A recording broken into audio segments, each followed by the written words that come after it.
भगवते वासुदेवाय।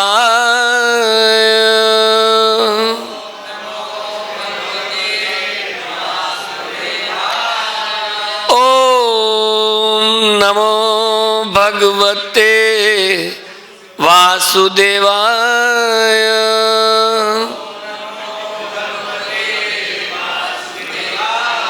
नारायणं नमस्कृत्य नरं चैव नरोत्तमं देवीं सरस्वतीं व्यासं ततो जयमुदीरये।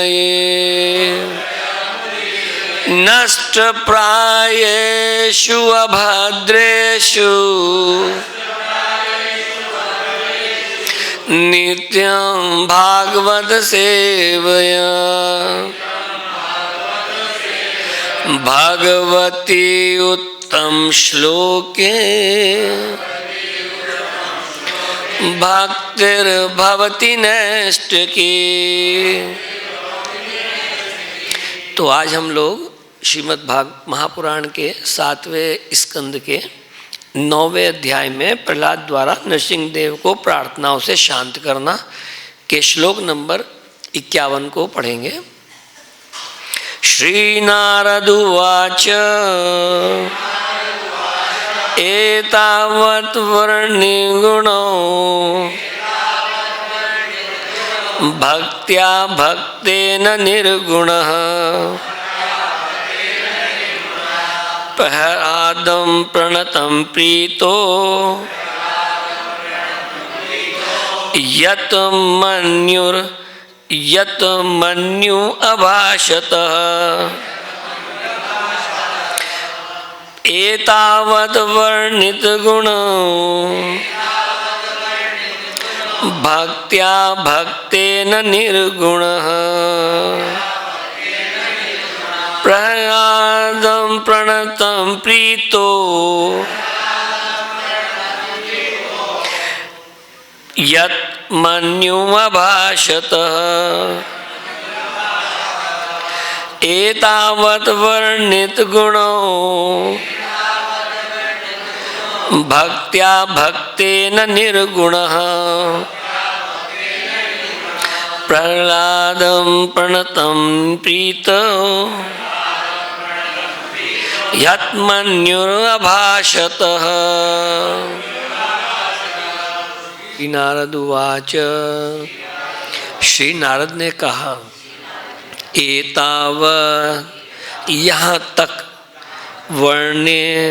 वर्णन किया गया गुणः दिव्य गुण भक्त्या भक्ति से भक्तेन भक्त प्रहलाद महाराज द्वारा निर्गुणः दिव्य भगवान प्रहलाद महाराज को प्रणतम भगवान के चरण कमलों की शरण में आया हुआ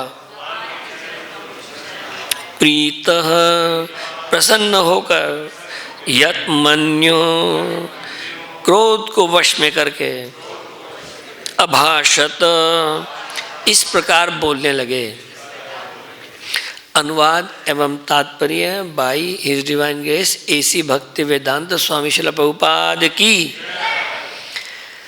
महान ऋषि नारद ने कहा इस प्रकार अपने भक्त प्रहलाद महाराज द्वारा दिव्य पद से प्रार्थना किए जाने पर भगवान नरसिंह देव शांत हो गए। उन्होंने अपना क्रोध त्याग दिया और दंड प्रणाम करने वाले प्रहलाद पर अत्यधिक दयालु होने के कारण उनसे इस प्रकार बोले। कृपया दोहराइए। महान ऋषि नारद ने कहा इस प्रकार अपने भक्त प्रहलाद महाराज द्वारा दिव्य पद से प्रार्थना किए जाने पर भगवान नरसिंह देव शांत हो गए। उन्होंने अपना क्रोध त्याग दिया और दंड प्रणाम करने वाले प्रहलाद पर अत्यधिक दयालु होने के कारण उनसे इस प्रकार बोले। तात्पर्य, यहाँ पर निर्गुण शब्द महत्वपूर्ण है। मायावादी दार्शनिक परम सत्य को निर्गुण या निराकार मानते हैं। निर्गुण शब्द भौतिक गुणों से विहीन का सूचक है। दिव्य गुणों से पूर्ण होने के कारण भगवान ने अपना क्रोध त्याग दिया और प्रहलाद से बोले। तो यहाँ पे ये कथा सबको मालूम ही है कि किस तरह से प्रहलाद जब अपनी माँ के पेट में थे कयादू के, तो उनको मारने का प्लान देवराज इंद्र ने बनाया कि भाई ये राक्षस राज हिरण्यकशिपु का पुत्र है और अगर ये पैदा हुआ तो जितना दुख हिरण्यकशिपु ने दिया उससे ज़्यादा ये दुख और मिलेगा, तो क्यों ना इसको माँ के पेट में ही मार दिया जाए।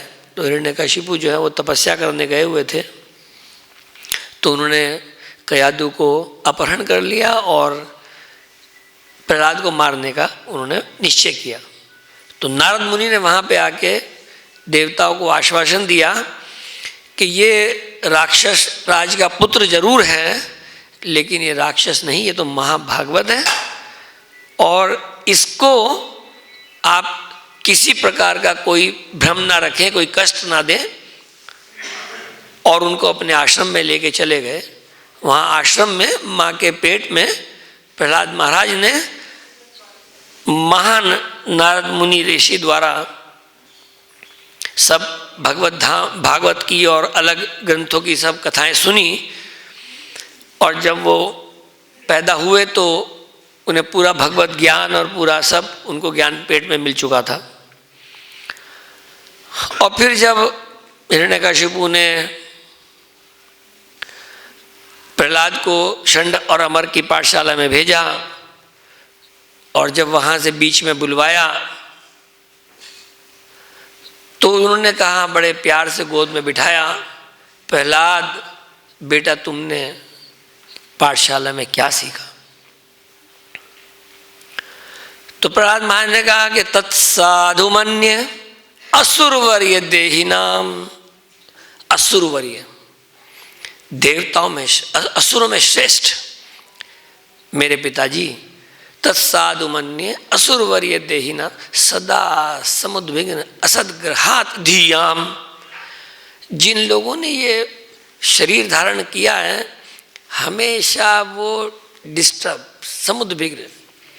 क्यों वो हमेशा इस शरीर में, देह को उन्हें मिला इस मृत्युलोक के संसार में, और हमेशा दुखी, हमेशा परेशान। ऐसा क्यों है? क्योंकि असत ग्रहात धियाम। उन्होंने सारा दिमाग इस चीज में लगा दिया कि इस संसार में कैसे मैं यहाँ सुखों के, विषयों के साधन से कैसे यहाँ परमानेंटली रह सकता हूँ, कैसे एंजॉय कर सकता हूँ। तत्साधु मन्य असुरवर्य देही नाम सदा समुद्र असदग्राधियाम। तो ये यहाँ पे जो प्रहलाद महाराज बता रहे हैं वही चीज़ है कि आज सारा संसार, सारे जीव जंतु, ये पूरी सृष्टि इसी चीज़ में लगी हुई है। आहार निद्रा भय मैथुनम, ईटिंग मीटिंग स्लीपिंग डिफेंडिंग, खाना पीना सोना, अपने आप को बचाना और फिर प्रोक्रिएशन जो संभोग। तो ये इन्हीं चीज़ों में सब लोग लगे। इवन जैसे भागवतम में बताया, लोके वव्या आमिष मध्य सेवा नित्य ही जंतुर नहीं तत्र प्रचोदनात्।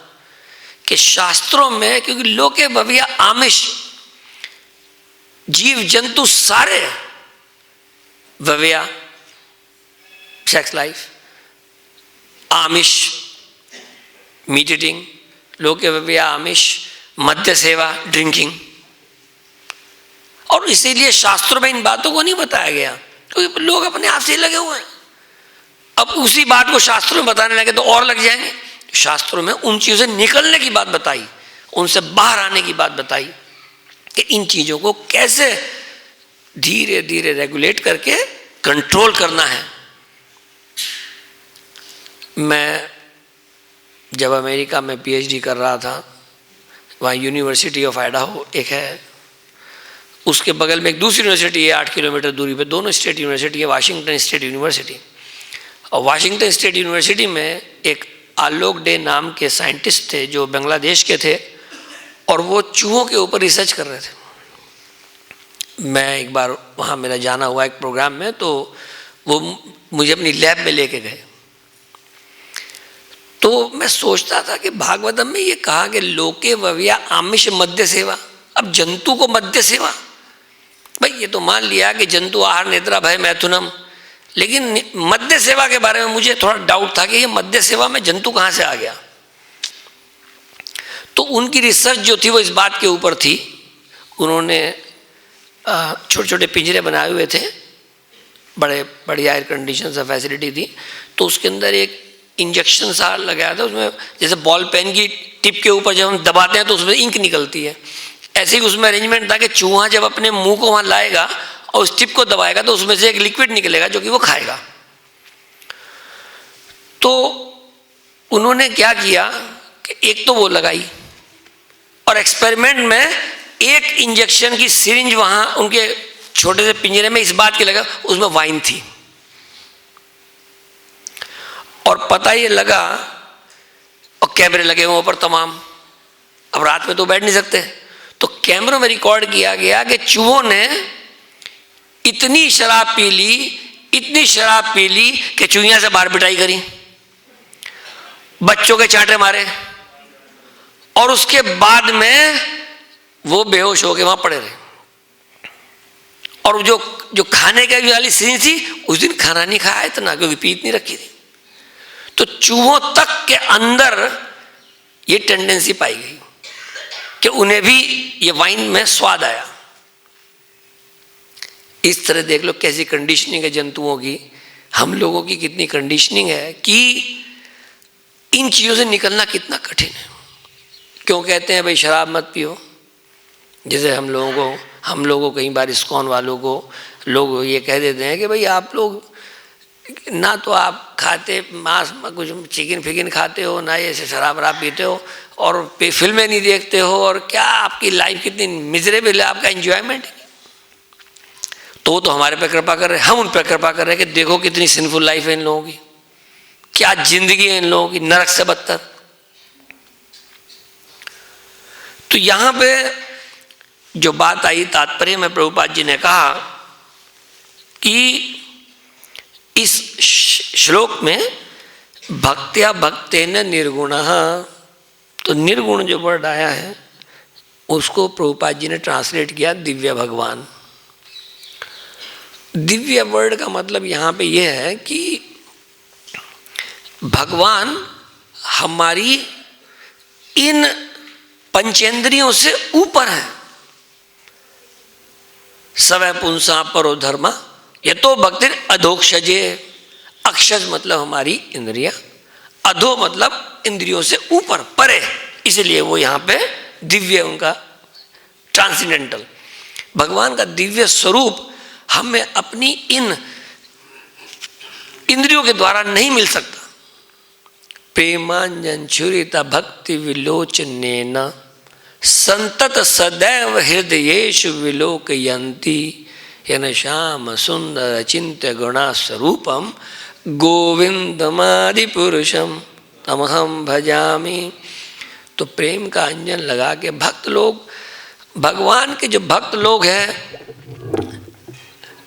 उनका एक ही सुख है, भगवान के विग्रह को देखना, भगवान के विग्रह में भगवान को तैयार करना, तरह तरह के उनके लिए फूल और उनके तरह तरह कपड़े और उनका जो सब चीज़ों का बढ़िया अच्छी खुशबू वाले इत्र और ये तमाम चीज़ें। क्यों सब? क्योंकि भक्तों को उसमें बड़ा सुख है, कोई बोझ नहीं है।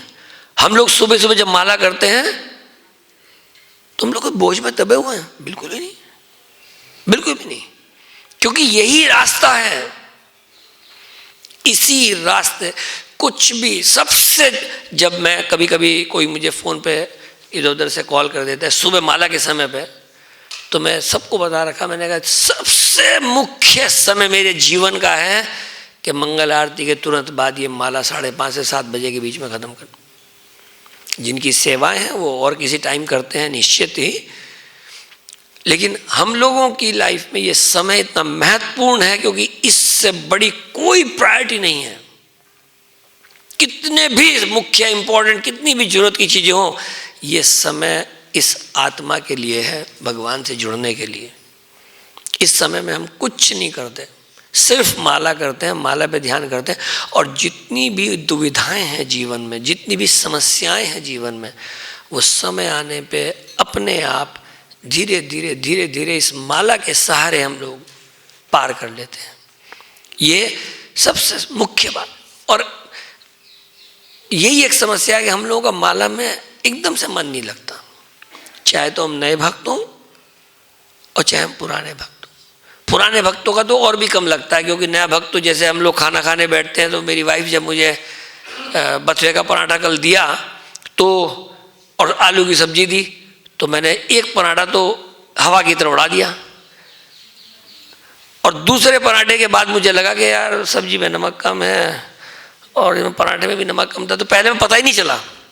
तो जो नए भक्त होते हैं उनको शुरुआत में माला करना एकदम अट्रैक्ट करता है, लेकिन धीरे धीरे धीरे वो जो उनका इंटरेस्ट है, जो उनकी माला करने की, वो कम हो, क्योंकि अपराध भी हो जाते हैं, 10 अपराध भी हैं, वैष्णव के प्रति अपराध भी हैं, तो इन सब से बच के माला करनी और सबसे इम्पोर्टेंट चीज़ है। तो यहाँ पे जो निर्गुण वाली बात आई कि दिव्य भगवान, तो भगवान को कई बार लोग निर्विशेष, है ना, शिला प्रभुपाद जी के प्रणाम मंत्र में है ना, नमस्ते सरस्वते सारस्वते देवे गौरवाणी प्रचारणे निर्विशेष शून्यवादी पाश्चात्य देश तारणे।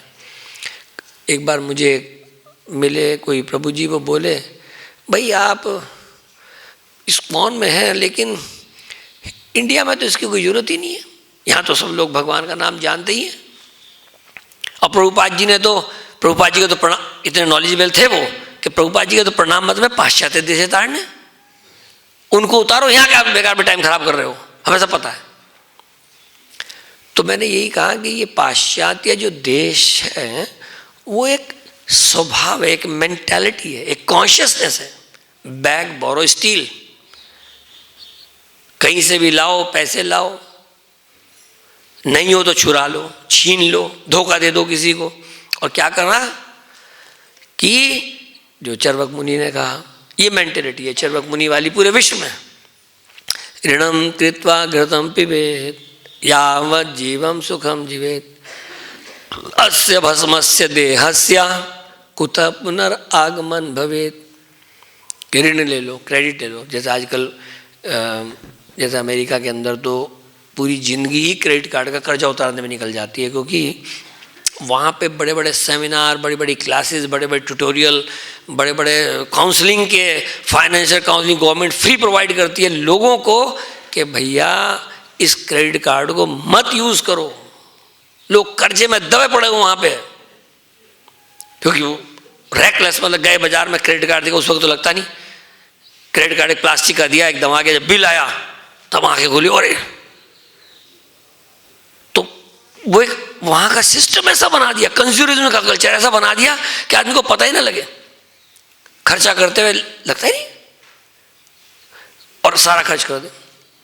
फिर जब कर्जा खड़ा हो गया तो ऋणम कृत्वा घृतम पिबेत। घृतम पिबेत मतलब खूब घी खाओ, बढ़िया जो भी खाना पीना खाओ, कर्जा, और जब तक जियो यावत जीव सुखम जीवेत, ऐश, कोई चिंता नहीं। और फिर ये भी कह दिया कि सारी प्रॉब्लम क्या है आज विश्व में, कि पुनरागमन को कोई मानता ही नहीं, पुनर्जन्म को कोई मानता ही नहीं। सबसे पहले क्रिश्चियनिटी के अंदर उन्होंने पुनरागमन को हटाया। न्यू टेस्टामेंट में पुनरागमन को तुरंत हटा दिया। अब पुनरागमन को हटते ही, जैसे हम लोग कई बार भगवद गीता बांटते थे तो कोई भी एकदम साइकिल पे आया, व्हाट, आप लोग क्या क्राइस्ट में बिलीव नहीं करते? नहीं करते हैं तो फिर किसकी क्या जरूरत है? क्राइस्ट में बिलीव करो, भगवान के मतलब उसके स्वर्ग में जाओ और कुछ भी करो। कुछ भी करो। जैसे हमारे हिंदू धर्म में भी लोग बहुत चीज़ें उल्टी सीधी करते हैं और फिर गंगा में स्नान कराते हैं, पाप धुल गए। ऐसे ही क्रिश्चियनिटी में भी है। क्रिश्चियनिटी में है परगेटरी। परगेटरी का मतलब क्या है? पर्ज, कि आपके जो पाप हैं वो सब आज के बाद खत्म। और कैसे खत्म? चर्च में जाओ, कन्फेशन बॉक्स में बैठो, कन्फेशन करो कि ओ क्राइस्ट, मैंने गलती कर दी, अब मैं दोबारा नहीं करूँगा, कृपया मुझे माफ़ कर दो, और $10 डाल दिए डोनेशन बॉक्स में। परगेटरी दे दी, उनको मिल गए पैसे, आपके पाप माफ़ हो गए। आप फिर गए और फिर जाके पाप करके फिर अगले संडे में आ चुके। जिसको कहते हैं कुंजर शौचव। सुखदेव गोस्वामी ने, परीक्षित महाराज ने सुखदेव गोस्वामी से कहा कि जो ये आदमी पाप करता है और फिर करते ही चला जाता है, प्रायश्चित किया, पाप किया, प्रायश्चित किया, पाप किया, तो ये प्रायश्चित ऐसे है जैसे कुंजर शौचव। हाथी नदी में गया, नहा गया, बाहर आके फिर मिट्टी फेंक ली। तो ये कुंजर शौचवम के स्टाइल में हाथी की तरह हम लोग नाम ना बला दे पाप बुद्धि पर, हम लोग भगवान के नाम की ताकत पे कोई पाप नहीं करना चाहेंगे, क्योंकि इससे बड़ा कोई पाप नहीं। हिपोक्रेसी, प्रभुपाद जी ने, चैतन्य महाप्रभु ने मना किया है कि कोई भी हिपोक्रेट ना बने। एक बार किसी में न्यूयॉर्क में प्रवचन में था, तो वहाँ किसी ने पूछा, प्रभु जी ये बताओ कि एडवांस डिवोटी कौन है? कौन डिवोटी एडवांस? तो मैंने उस पर यही कहा कि एडवांस डिवोटी वो है जो जिस लेवल पे है उससे बहुत नीचे अपने आप को प्रेजेंट करे और हिपोक्रेसी ना करे। हिपोक्रेसी का मतलब है पाखंड। सबके सामने हम कुछ और दिखना चाहते हैं, जब हम एकांत में होते हैं तो कुछ और बन जाते हैं, राक्षस। कोई देख नहीं रहा, बस बहुत ऐसा होता है। अमेरिका के अंदर एक बार हम लोग चर्च पे गए तो वहाँ पता लगा वो मॉर्मन चर्च था। तो चर्च में एक बहुत बड़े एक्सपर्ट आए हुए थे बोलने के लिए, तो उन्होंने इंट्रोड्यूस कराया कि भाई ये चर्च में आए हैं, हमने डेनवर से बुलवाया है इनको, बॉइजी में, और ये एक्सपर्ट हैं। जितने भी चर्च में ये काम करने वाले हैं, फादर हैं, बिशप हैं, ऑल्टर बॉय हैं, ये है वो, जितने भी लोग चर्च में भक्त लोग हैं, ये उनकी काउंसलिंग करने आए। हमने पूछा साहब किस बात की काउंसलिंग करने आए? बोले ये सारे के सारे इंटरनेट पे गलत चीज देखने के आदी हैं, छूटता नहीं इनसे। उस आदत को छुड़वाने के लिए इनको बुलवाया। जितने भी स्पिरिचुअल भक्ति के पाथ पे चलने वाले लोग हैं, क्योंकि हम लोग, जैसे एक बार मैं लंदन में था तो वहाँ प्रवचन हुए, तो हंसने की बात कही कुछ और कोई नहीं हंसा। सब लोग बिल्कुल मुंह पे एकदम ऐसे चेहरे पे एक्सप्रेशन के आदमी देख के डर जाए ऐसे, और कोई ऐसी की बात पे हंसने को तैयार नहीं। पता चला सारे सीनियर भक्त बैठे थे, हंसते ही नहीं। एंजॉयमेंट अपना खुद ही खत्म कर दिया कि हमें हंसना बोलना नाइसली, सब व्यवहार में भक्त लोग एक दूसरे को, कई बार हम लोग क्या करते हैं ना, भक्त लोग कि कोई भक्त देखा उसके पैर छू लिए तो वो छेड़छाड़ मानी जाती है ना हमारे इस्कॉन में कि भाई हम लोग किसी भक्त के पैर छू, तो मेरे पैर छू, फिर वो उसके पैर छुएगा, फिर उसके पैर। ये भी एक लीला है भक्तों की, है कि पास टाइम है कि एक दूसरे के पैर छू के एक दूसरे को टीज करना। तो ये सब करना चाहिए, भक्तों के एक दूसरे गले लगना चाहिए, ये बहुत जरूरी है। हम लोग इतना अपने आप को घोट लेते हैं अपने अंदर के, बस ना मुझे बात करे कोई, ना मुझे छुए कोई, ना मुझे मेरे से बात नहीं करो, मतलब ऐसा नहीं करना चाहिए। सरल स्वभाव में रहना चाहिए। ये बहुत, जैसे चैतन्य महाप्रभु, अब यहाँ पे चूंकि निर्गुण की बात आई, तो चैतन्य महाप्रभु निर्गुण मतलब जो निर्विशेषी लोग हैं, जो मायावादी लोग हैं, वो भगवान के स्वरूप को नहीं मानते। जब मैं 7वीं क्लास में था तो मेरा एक दोस्त था संजय, तो मैं उसके घर गया और वो लोग आर्य समाजी थे। तो हम लोग, मैं उनके घर पहुंचा तो उस दिन दशहरे का दिन था, तो शाम को दशहरा स्टेडियम में जलाना का प्रोग्राम था और वहाँ मेला लगता है बहुत बड़ा, दशहरे के फेस्टिवल, रावण को जलाने का कार्यक्रम है। तो हम लोग वहाँ जाने वाले थे दोनों मिलके। तो किसी बात पे मैंने कहा कि आज तो मतलब रावण, आज दशहरा है तो रावण को जलाया जाएगा। रावण ऐसे ये बचपन में बात करते जैसे लीला है कि भगवान की, रावण को किस तरह से उन्हें सीता का हरण किया, भगवान राम ने उसका वध किया, सीता को वापस लाए। तो आज वो दिन सेलिब्रेट किया जा रहा है कि धर्म की अधर्म पे विजय। तो वो आर्य समाजी थे। तो उन्होंने कहा कि बेटा हम लोग, उसकी मदर बोली कि बेटा हम लोग जो है ना, ये माइथोलॉजी है। माइथोलॉजी का मतलब क्या है कि धर्म की अधर्म पे विजय, यहां तक तो सब ठीक है, ये कॉन्सेप्ट है। ना तो कोई राम था ना कोई रावण था। ऐसा लगा जैसे गुब्बारा पूरा भरा हुआ था, उसमें हवा निकल गई एकदम, सारा का सारा आनंद ही खत्म हो गया उसी सेकंड। जैसे एक मैगजीन है, उसका नाम है सच्ची कहानियाँ। बचपन में हम लोग देखा करते थे मैगजीन को, तो उसमें तरह तरह की क्राइम की स्टोरीज छपती थी और वो स्टोरीज सच्ची होती थी और वो किताब बहुत बिकती थी। लोगों को क्राइम के बारे में पढ़ना अच्छा लगता है। और बिकती क्यों थी? क्योंकि उसमें रियल स्टोरीज है कि फलाने ने फलाने का मर्डर कर दिया, ये कर दिया, तो उस कहानी को पढ़ना चाहते लोग। ऐसी ये भागवतम है, ये भी सच्ची कहानियाँ हैं। हमारे लिए भागवतम में, लोगों के लिए मनोहर कहानियाँ, सच्ची कहानियाँ। वो मैगजीन पढ़ते रहो मर्डर की, हम लोग यहाँ पढ़ते हैं। यहाँ भी उस तरह के प्लॉट हैं। इंद्र भी तरह तरह के प्लॉट करता है कि ध्रुव की तपस्या भंग करनी है, फिर इसकी तपस्या, पृथुमारा की तपस्या भंग करनी है, तो प्लॉट यहाँ भी हैं। लेकिन यहाँ के प्लॉट बहुत फर्क है। यहाँ के प्लॉट को पढ़ने के बाद हम लोग भगवान से जुड़ जाते हैं।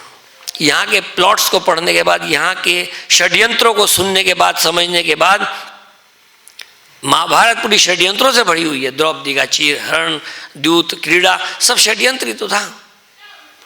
लेकिन उन षड्यंत्रों की कथा में मुक्ति का रास्ता है, मार्ग है। इसलिए हम लोग, क्योंकि जगह जगह भागवतम में आया कि आप कृपा करके हमें इस बारे में बताइए कि उन भगवान के भक्तों ने फिर क्या किया।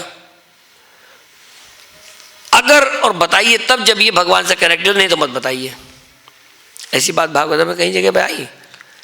वो इसलिए कि हम हर चीज को भगवान से जोड़ना चाहते हैं।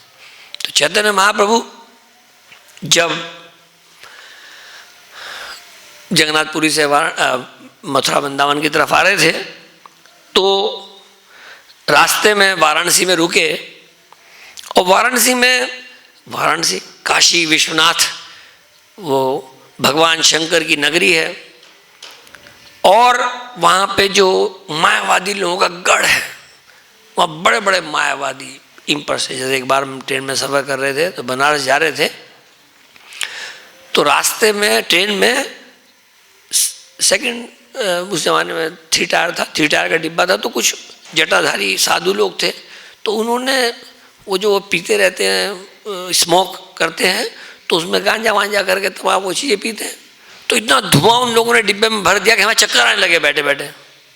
हमने कहा महाराज इस धुनी को कहीं और रमा लियो, हम तो यहाँ चक्कर खा गिर के ऊपर से नीचे गिर जाएंगे बर्फ पे से, इस चक्कर खा के। और ये क्या चक्कर है भाई तुम लोगों का? तो बोले भैया हम लोगों के तो जो मठ में कोई भी बंदा आता है, सबसे पहले यही सिखाते हैं कि अपने आप को डुबा दो, इसमें इस धुएं में उड़ा दो अपने आप को, दबा दो। तो वहाँ मायावादी गढ़ में चैतन्य महाप्रभु पहुँचे, तो आदि लीला में ये वर्णन है। तो वहाँ पे उनको चैतन्य महाप्रभु को मायावादियों ने क्रिटिसाइज किया कि सन्यासी है या करेगा या नाचन, ना करे वेदांत पाठ, करे संकीर्तन। तो कह रहे कि भैया तुम सन्यासी हो और तुम ये क्या उछल कूद मचा रखी? कोई ऐसे नाचता है? ऐसे कोई भगवान की सेवा पूजा कुछ होती है क्या? गायन क्या सिंगिंग करते हो तुम लोग? वेदांत पढ़ो, वेदांत। तो वेदांत का मतलब है कि एंड ऑफ नॉलेज, सारे ज्ञान का अंत। तो मूर्ख सन्यासी निज धर्म नहीं जाने, बाबू का है या फिर भावों के रसाने। तो ये जो सन्यासी है ये मूर्ख है, ये इलिटरेट है, मूर्ख का मतलब यहाँ पे इलिटरेट है कि इसे मालूम ही नहीं, वेदांत वगैरह स्टडी करना चाहिए, सन्यासी हो गए ऐसे बेकार के कामों उछलकूद मचाना, कीर्तन में नाचना, ये सब क्या चीज़ है। तो ये सेंटिमेंटलिज्म ठीक नहीं है। मतलब आप भावुक हो के नाच रहे हैं भगवान के कीर्तन में, आप शांत होकर बैठिए और ये वेदांता को पढ़िए। तो चैतन्य महाप्रभु ने उसका कोई विरोध नहीं किया, भक्तों ने कहा भी, क्योंकि वो रुके हुए थे तपन मिश्रा के घर, तो चैतन्य महाप्रभु वहाँ पे शांत रहे। तपन मिश्रा ने कहा कि प्रभु जी, ये सब लोग ऐसे ब्लास्फेमी कर रहे हैं, आप इनको कुछ, कि नहीं मुझे, और मथुरा है, मथुरा से फिर वापस लौटे। जब वापस लौटे तो लौटते वक्त वो किसी घर रुके, चंद्रशेखर घर रुके, चंद्रशेखर प्रभु के घर रुके। वहाँ पे उन्होंने प्रसाद तो तपन मिश्रा के यहाँ ही लिया, लेकिन रुके चंद्रशेखर के यहाँ। और तब फिर ये बातें उठी कि ये कैसा साधु है, ये कीर्तन करता है, ये नाचता है। और तपन मिश्रा बोले कि प्रभु आपकी ब्लास्फेमी हमसे सही नहीं जा रही, हमें बहुत तकलीफ पहुँची, क्योंकि आपके बारे में कोई ऐसा कहे तो ऐसा लगता है कि या तो हम उसे मार दें, खुद मर जाएं। तो चैतन्य महाप्रभु, तभी एक कोई ब्राह्मण थे, वो इनविटेशन देने आए चैतन्य महाप्रभु को कि मैंने सब लोगों को अपने घर में भोज के लिए बुलवाया, सारे साधुओं को, तो आप भी आइए। चैतन्य महाप्रभु ने पहले तो रेसिस्ट किया, लेकिन फिर मान गए। मान इसलिए गए कि चलो उनका विचार बना कि अब इनको, मायावादियों का इनका टाइम आ चुका, इनको उद्धार करना ही है। तो वो वहाँ पे जब प्रोग्राम में पहुँचे तो जहाँ जूते उतारते हैं लोग बाहर, वहाँ बैठ गए। अब बाहर बैठ गए, अपने भजन की माला कर रहे हैं अपनी। तो प्रकाशानंद सरस्वती वहाँ से आके बोले कि भाई आप यहाँ क्यों बैठ गए, क्योंकि चैतन्य महाप्रभु के चेहरे से जो चमक और तेज निकल रहा था कि सब लोग वहाँ देख के ऐसे हो गए एक। तो कहा कि तुम इतने सुंदर, इतने अच्छे सन्यासी हो और क्या इस चक्कर पड़ गए, वहाँ पहले अंदर कहीं अच्छी जगह आके बैठो, यहाँ जूतों वूतों में मत बैठो। और फिर कहा कि तुम्हें ये सब वेदांत पढ़ना चाहिए और ये सब चीज़ें। तब उन्होंने कहा कि मैं कैसे पढ़ लूँ, मोरे गुरु मोरे मूर्खा देखी करी लो शासन, कि मेरे गुरु ने कहा कि तू बिल्कुल मूर्ख है, ये सब पढ़ना वढ़ना सब छोड़, वेदांत वगैरह को। और क्या सजेगा कि हरि नाम संकीर्तन, हरे कृष्णा कृष्णा कृष्णा हरे हरे, हरे राम हम हरे हरे। इस संकीर्तन कहा कि ये हरे कृष्णा मंत्र का जप करो। हालांकि प्रभुपाद जी ने कई जगहों पे बताया कि हम लोग भी पढ़ते हैं वेदांत, वेदांत सूत्र, अथार्तो ब्रह्म जिज्ञासा, ओम नमो भगवते वासुदेव, ये सब ब्रह्म सूत्र वेदांत ही तो है। लेकिन सबको हम लोग बहुत सही तरीके से, जो जो कमेंट्री वेदांत सूत्र के ऊपर रामानुजाचार्य और दूसरे आचार्यों ने दी, हम शंकरा भाष्य वगैरह नहीं पढ़ते जो मायावादी कमेंट्री है, क्योंकि वो लोग तो उसमें भी कुछ मीनिंग निकाल लेते हैं। और ईशोपनिषद लिखी इसीलिए गई कि तुम इसे पढ़ के अपना शांत रहो, पढ़ते रहो कि वो उसके हाथ है नहीं है, पैर है नहीं है, चलते हैं नहीं चलते हैं, ही वॉक डज नॉट वॉक, वो शरीर है कि आत्मा है, निर्गुण है सगुण है, लगे रहो इसमें पढ़ने में। जो कि वो कंफ्यूज होना चाहते थे, भगवान ने तुम ये सब पढ़ के समझो कंफ्यूज हो सारी उम्र।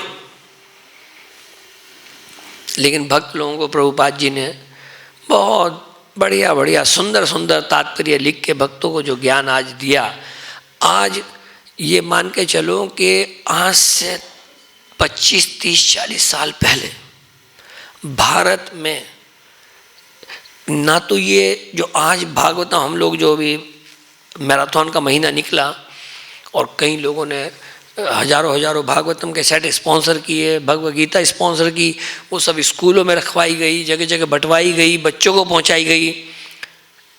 400 भगवद गीता अभी हम लोगों ने रिसेंटली बांटी स्कूलों में, यूनिवर्सिटीज़ में। तो ये सब क्यों? इसका प्रभाव आ रहा है।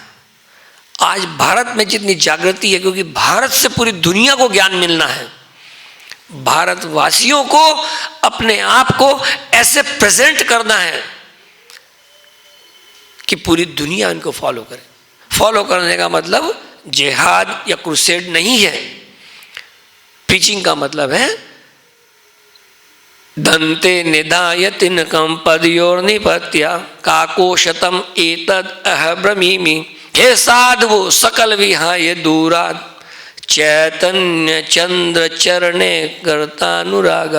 दंते निधाय तिनकम, मैं दांत में तिनका रख के बहुत ह्यूमिलिटी के साथ, बहुत नम्र स्वभाव से आपको कह रहा हूँ, 100 बार प्रणाम करके और दंडवत दे के आपको। हम लोग मारकाट में बिलीव नहीं करते, हम लोग विनम्र भाव से कहते हैं कि हे साधु, ओ लर्नेड मैन, ओ साधु, सकल विहाय दूराद, जो भी नॉनसेंस तुमने लर्न किया सारी उम्र, इसको छोड़ दो। फिर क्या करूं कि चैतन्य चंद्र चरणे करता अनुराग, भगवान चैतन्य महाप्रभु को पकड़ लो। ये मर्सी हर कलयुग में तक नहीं मिलती, ब्रह्मा के हर युग में नहीं मिली, सहस्र युग पर्यंतम, 1000 दिव्य युगों के साइकिल में भी ये हर कलयुग में मर्सी नहीं मिलती। ये चैतन्य महाप्रभु की स्पेशल मर्सी, भगवान कृष्णा की मर्सी इस कलयुग में है। और बड़े बड़े देवता लोग आज चाहते हैं वो इस्कॉन को ज्वाइन कर लें। बड़े बड़े देवता लोग, उनको लगता है कि जो इस्कॉन में है, प्रभुपाद जी ने कहा chant Hare Krishna, follow 4 regulatory principles, attend नित्यम भागवत सेवया, तुम्हारा भगवत धाम निश्चित है। कोई दुनिया की, क्योंकि हम लोग सब कृपा सिद्ध हैं, प्रभुपाद जी के पीछे धाई तब पाछे पाछे, हम लोग प्रभुपाद जी के पीछे दौड़ रहे हैं। प्रभुपाद जी का जो इस्कॉन का रथ है वो दौड़ रहा है और हम लोग पीछे पीछे प्रभुपाद जी के दौड़ के चल रहे हैं, प्रभुपाद जी के चरणों की धूल लेके चल रहे हैं। प्रभुपाद जी की कृपा हम लोगों को मिली हुई है क्योंकि हम लोग निस्वार्थ भाव से इस्कॉन के इस कार्यक्रम को, ये इस्कॉन कोई आज की चीज़ नहीं है। प्रभुपाद जी ने जो वेदों में जो हजारों हजारों साल से जो हमारी संस्कृति है उसको भगवान की डिजायर से, क्योंकि रूप गोस्वामी ने जो सारा कुछ प्रोग्राम लिखा, श्री चैतन्य मनोभीष्टम स्थापितम येन भूतले स्वयं रूप कदामह्यं ददाति स्वपदांतिकम। तो जो रूप गोस्वामी ने भगवान की माइंड को रीड कर समझ, मनोभीष्टम क्या चाहते हैं भगवान। जैसे back to god and magazine में एक आर्टिकल किसी डिवोटी ने लिखा, reaching Krishna in his own way. अब 5000 साल पहले भगवान कृष्ण आए, उन्होंने कहा सर्वधर्मान परित्यज्य मामेकं शरणं व्रज अहम त्वं सर्व पापेभ्यो मोक्षयिष्यामि मा शुच। 1866 बहुत अच्छा वर्ष है, वेरी पावरफुल, सारा कंक्लूजन है भगवद गीता का। लेकिन 5000 साल के अंदर ही अंदर कितना कंटामिनेशन आया कि पहले तो और लोगों ने वेदों के हिसाब से मीट खाना शुरू कर दिया। तो करीब 2700 साल पहले भगवान बुद्ध आए, लोगों को मीट खाने से रोका। उसके बाद में जब वेदों को हटा दिया, क्योंकि वेदों के बेस पे लोग मीट खा रहे थे, तो कहा भाई वेदों को मत मानो, हटा दो, पहले मेरे तरफ देखो, मैं कह रहा हूं मत खाओ। लोगों ने मीट खाना रोका। और उसके बाद में जब वेद हटा दिए भगवान ने खुद बुद्धा के रूप में आके, तो लोग नास्तिक, वेद ना मानिया हो ही ले नास्तिक, सारे लोग नास्तिक हो गए। तो फिर शंकर भगवान को लाया गया, शंकर भगवान शंकराचार्य के रूप में आए, उन्होंने अहम ब्रह्मास्मि वेदों को दोबारा से स्टैब्लिश किया, लेकिन इनकम्प्लीट नॉलेज छोड़ दी कि मैं ब्रह्म हूँ, ब्रह्मन रियलाइजेशन तक हो गए। वदन्ति तत्तत्विदस्तत्वम यज्ञानम अव्ययम ब्रह्मेति परमात्मेति भगवान इति शब्दते। भगवान के 3 फीचर हैं, ब्रह्मन कण कण में भगवान, परमात्मा हृदय में भगवान, और भगवान स्वयं श्याम सुंदर अपने विग्रह में। तो ये ग्रेजुअल अंडरस्टैंडिंग है, धीरे धीरे आदमी इसको समझ के आगे बढ़ता है। तो शंकराचार्य ने वेदों की स्थापना दोबारा से की, और बुद्धिज्म को अशोक ने जो फैलाया वो इतना फैलाया कि बाहर ही रह गया, इंडिया में लौट के ही नहीं आया। इंडिया में 2-4 सांची वाची, पटना में, बिहार में 2-4 उनके स्तूप बने हुए हैं, बाकी कुछ नहीं है। लेकिन ये जो बुद्धिज्म है ये ईस्ट एशियन का, चाइना, जापान, मलेशिया, इंडोनेशिया, वहाँ पे बहुत है आज भी, और अमेरिका में बहुत है बुद्धिज्म, इंडिया में नहीं। क्यों? क्योंकि शंकराचार्य ने खदेड़ दिया बाहर, वेदों को ले आए। अब लेकिन चूंकि इम्पर्सनलिज्म तक, मायावाद तक जहाँ निर्विशेष, ये बताया गया श्लोक के अंदर आया कि निर्गुण, तो निर्गुण तक लिमिटेड रहे शंकराचार्य। एंड में कहा भी भज गोविंदम भज मूढ़ मते, कि तुम मूढ़ लोगों, मैंने जो भी कुछ कहा, लेकिन एंड में जो मैं कह रहा हूँ भज गोविंदम, वो नहीं पकड़ते, बाकी सब पकड़ रखा। तो उसके बाद फिर मध्वाचार्य, जमुनाचार्य, रामानुजाचार्य, और अब प्रभुपाद जी, ऑफ कोर्स भक्ति सिद्धांत जी, भक्ति विनोद ठाकुर, इन सब लोगों ने परंपरा में उस चीज को दोबारा, वैष्णविज्म को, भगवान विष्णु कृष्णा की पूजा स्थापना, फिर वो जो मंदिर बने, मंदिरों में रंगनाथ जी के मंदिर, तिरुपति के मंदिर, वो सारे रामानुजाचार्य के समय पे सन 1100 के अंदर बसाए गए, बनाए गए, मूर्ति पूजा का पूरा सिद्धांत तो सब समझाया गया उनके द्वारा। तो ये प्रोग्रेशन है। और आज चैतन्य महाप्रभु का जो 525 साल पहले आगमन हुआ, अवतरण हुआ, उन्होंने इस हरि नाम संकीर्तन को कहा कि दुनिया के गली गली नगर, हमारा आज्ञा गुरु या तारो ही देश, जारे देखो तारे कहो कृष्णा उपदेश। तुम मेरी आज्ञा से गुरु बन जाओ। गुरु का मतलब ये नहीं है कि सैफरन कपड़े पहनो, गुरु का मतलब ये नहीं है कि तुम्हारे 1500 डिसाइपल होने चाहिए, गुरु का मतलब ये है कि जो ज्ञान को आगे बढ़ाए। गुरु का मतलब है कि जो शास्त्रों में लिखी हुई बात है उसको आगे बढ़ाए। अगर हम लोग, जैसे एक बार यमुना माता जी ने बहुत बढ़िया रसमलाई वगैरह बनाई, तो प्रभुपाद जी ने पूछा किसने बनाई? कि यमुना माता जी ने बनाई।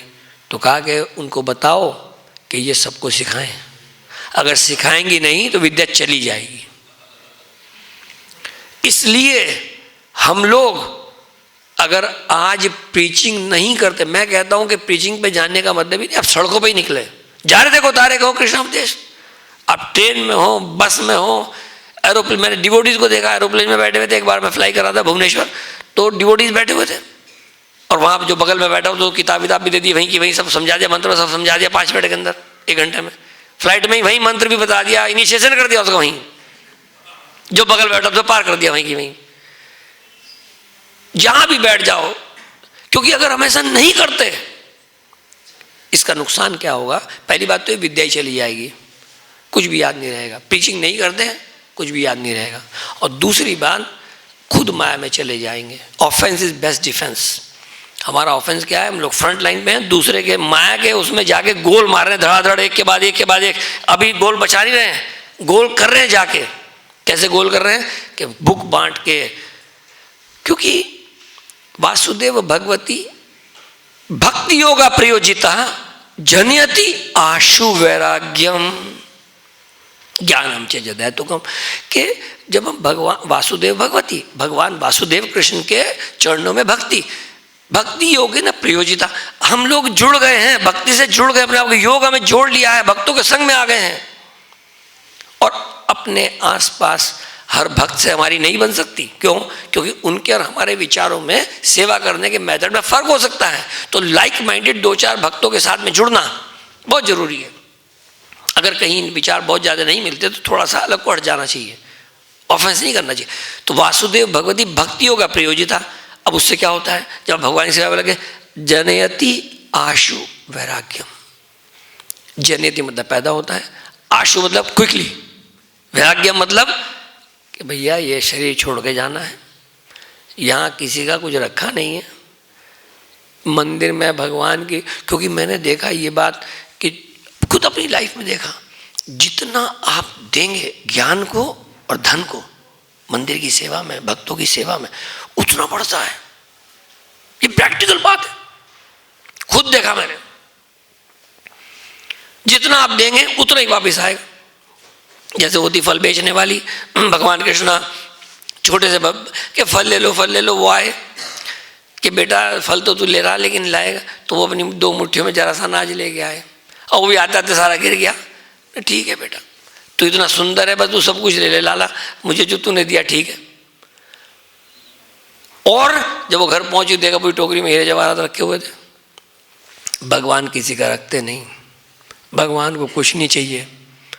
हम लोग कहते हैं मैं इतना बड़ा आदमी हूँ, ये करता हूँ वो करता हूँ, कह होंगे बड़े, अभिमान नहीं करना, हम्बल, भगवान की सेवा में बहुत शुद्ध सुसंस्कृत तरीके से बहुत प्रेम से जुड़ना है। कोई ऐसा ऑफेंस नहीं करना है कि मैं बहुत बड़ा डोनर हूँ, या मैं बहुत बड़ा टीचर हूँ, या मैं बहुत बड़ा बुक डिस्ट्रीब्यूटर हूँ, अभिमान नहीं रखना है, हम्बली। तो ये यहाँ पे जो मायावाद की बातें आई, यहाँ पे हरि नाम हरे कृष्णा मंत्र की बातें आई, बुक डिस्ट्रीब्यूशन की बातें आई, प्रचार करने की बातें आई, अपना चरित्र निर्माण की बात आई, राष्ट्र निर्माण की बात आई। हम लोग हिंदू मुस्लिम में नहीं फंसते, हम लोग तो सनातन धर्म के अनुयायी हैं। सनातन धर्म हिंदू मुस्लिम नहीं है। सनातन धर्म हमारा वही है, चीनी का धर्म मीठा होना, नमक का धर्म नमकीन होना, स्नेक का धर्म जहरीला होना, बच्चे का धर्म शैतानी करना है। ऐसे ही हमारा धर्म आत्मा का धर्म है। हरे कृष्णा।